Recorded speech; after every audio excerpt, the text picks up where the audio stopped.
deputado, senador, a fiscalização da sociedade, mas é que também, como eu falo, nas redes sociais hoje, as pessoas denunciam muitas coisas, né? E isso ajuda. Isso com a imprensa é livre, a imprensa livre é fundamental.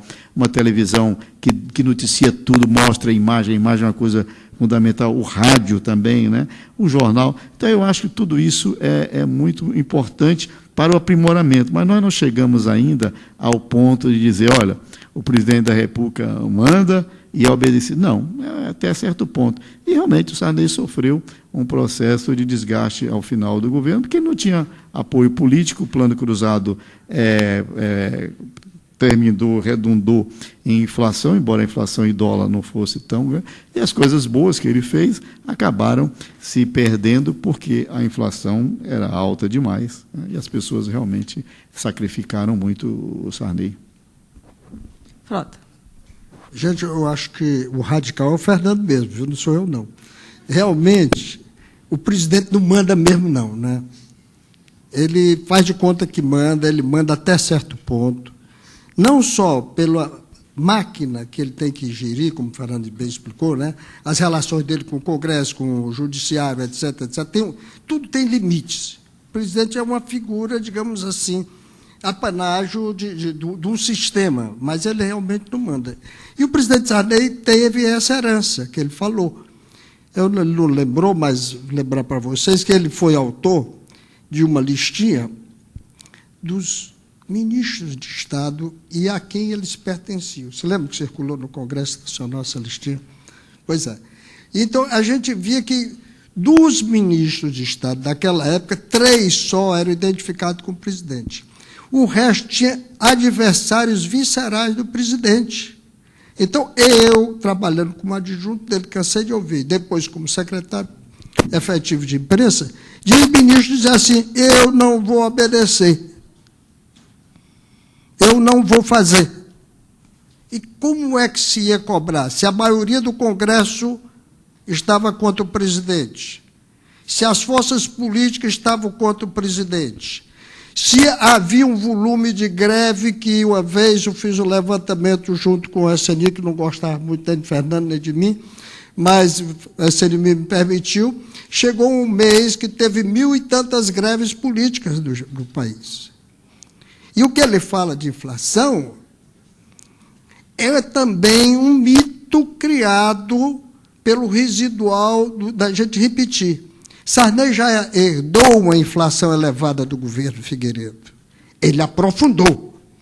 E tão é divertido quando eu leio o artigo de um ex-ministro da Fazenda, dando lições de como controlar a inflação, se ele foi o ministro que mais fez a inflação do governo Sarney. Não é? Então, a gente vê o seguinte, esquece, tira o bode da sala, né? Vamos esquecer o presidente Sarney, aí fica um buraco. E esse buraco não é ocupado por ninguém. Esse buraco não é ocupado por ninguém. Pelo doutor Ulisses. O doutor Ulisses era presidente do partido majoritário. Tive entreveiros com ele, Fernando teve entreveiro com ele, quase minha cabeça caiu, uma das vezes que minha cabeça quase cai, foi por causa da entrevista que eu dei no Estadão, dizendo, não deixa o homem trabalhar, foi manchete do Estadão, primeira página. No outro dia, o circular, que hora que o presidente vai te demitir? O chefe da CNI chegou na frente do presidente, disse, o presidente já te demitiu, né? E o presidente, mesmo brincando para mim, disse assim, o Fernando eu já mandei para a ilha de Fernando Noronha, escolha a sua ilha, né? Porque era aquele enfrentamento.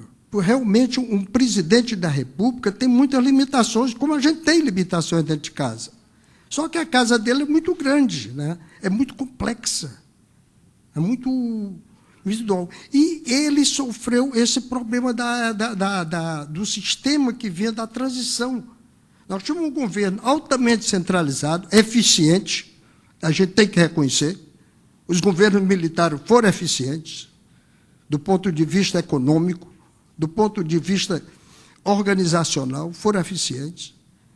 E o que derrubou-os foi a crise do petróleo. O que derrubou a popularidade deles. Enquanto aguentava a crise do petróleo, ia bem. Mas estava tudo eficiente. Aí você pega liberdade demais, pede democracia demais. E o governo se desarticulou porque as forças políticas não estavam organizadas. E sem partidos políticos não há democracia. Nós temos mais uma pergunta aqui, depois a pergunta do Wagner, e o segmento nós temos uma homenagem ao Fernando, da pesquisa História e Memória, a respeito da sua passagem pelo rádio, são 13 minutos de vídeo, e, em seguida, onde estão os livros, os livros, vão ser sorteados livros do Frota Neto, e ele fará lá fora... Não? Eu estou proibido pela Está proibido pela CISMA. Pela CISMA, está proibido. Então, terá uma... A gente aqui respeita, né? Foi. Então, antes dessa, está certo. Então, você faz e depois eu faço. A gente pode fazer em bloco, né? E eles respondem, tá? O papel de jornalista, fundamentalmente, é de mediação, né? E vocês estão assumindo a área de comunicação de um governo em pleno processo de transição, né? 5 anos de governo, etc. Mas eram várias interfaces, vários cenários para se trabalhar, né? A minha pergunta é basicamente com relação a uma coisa que é muito cara para o assessor de imprensa em qualquer instância, que é crise, gerenciamento de crise. Então, você não tem uma crise só, você tem geralmente várias crises, mas foi um governo longo, importante e num momento de redemocratização. Na visão de vocês, qual foi a crise mais pesada? A crise que mais exigiu energia, onde mais teve que se operar esse papel do jornalista, no sentido de, pelo menos, já que se trabalha... O objetivo de qualquer construção de comunicação é, de qualquer forma, ter a opinião pública do seu lado, né? O Miro Teixeira, recentemente, inclusive, disse uma coisa muito lapidar, muito interessante, né? Governo nenhum gosta de má notícia. Durante o governo Sarney, que é um governo de transição, que é um governo de redemocratização, onde você tem vários cenários, você colocou várias tradições políticas, vários interesses. Onde é que houve um momento assim de maior atuação em função de uma crise? E como é que isso foi trabalhado do ponto de vista prático, do ponto de vista operacional, que é exatamente o dia a dia, a tomada de decisões desse processo? Como é que você operou? Bom, eu estou falando aqui da minha experiência. Eu vivi crises, algumas crises que foram criadas por mim ou porque eu tive participação nos fatos que estavam relacionados com o que gerou a crise. Por exemplo, o presidente mandava eu examinar tudo, investigar um monte de coisa. Um dia, o irmão do Chicanísio procurou lá o presidente da República para resolver um problema de uma fazenda que eles tinham lá no Maranhão e que estava havendo uma má vontade do INCRA em resolver o assunto, uma questão ideológica. E o INCRA era dominado por pessoas, como o Frota falou, pessoas que eram contra o presidente da República. E o ministro da Reforma Agrária era o Dante de Oliveira. Mas a diretoria do INCRA era de gente que era contra o presidente da República. Aí o presidente disse, olha, liga lá para o INCRA e procura resolver esse assunto. E aí, então, eu liguei para o INCRA e disse, olha, o presidente pediu para vocês darem uma solução, encontrarem uma solução para esse problema aí. Aí a pessoa nada de resolver.